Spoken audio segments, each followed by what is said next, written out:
मी प्रथमतः आता मला कुणीतरी सांगितलं की मी अचानक उठल्यामुळं तुम्ही कुठल्या आहात विचारलं, तुम्ही भिडेचे समर्थक आहात का विचारलं, आणि जर तसं काय असेल तर चोप दिला जाय असं सांगितलं. त्यामुळे मला पहिली माझी ओळख सांगतो. मी ऍडव्होकेट रोहित फावडे, मी पंढरपूर जिल्हा कोर्टात प्रॅक्टिशनर आहे. अमरजित पाटलांच्या मार्गदर्शनाखाली 2014-15चा पंढरपुरातला मी माझ्या सहकाऱ्यांचा केडर घेतलेला आहे. त्या केडर बेस कार्यकर्ता आहे. आणि रात्री 2 वाजता जोपर्यंत दादा रेस्ट हाऊसला जात नाहीत, गेस्ट हाऊसला त्यांच्या अकलूजला, तोपर्यंत सोबत असलेला कार्यकर्ता आहे. आणि मागच्या आषाढीला सकाळी 11 वाजता इंडिव्हिज्युअल एकटा प्रवीण दादांच्या घरी फराळ केलेला आहे पुण्यात हडपसरला. ही माझी ओळख आहे.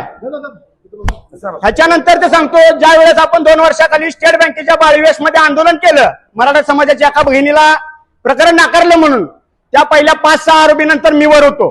तिथं वरच्या केबिन मधनं मी पळून आलोय. माऊली भाऊ स्वतः आपण असाल, आपण ओळखत नसाल, दीपक दादा आहेत. ही माझी ओळख सांगायची वेळ आली, कारण मला खाली बसवलं आणि मी भिडेचा कार्यकर्ता आहे का मला विचारलं गेलं.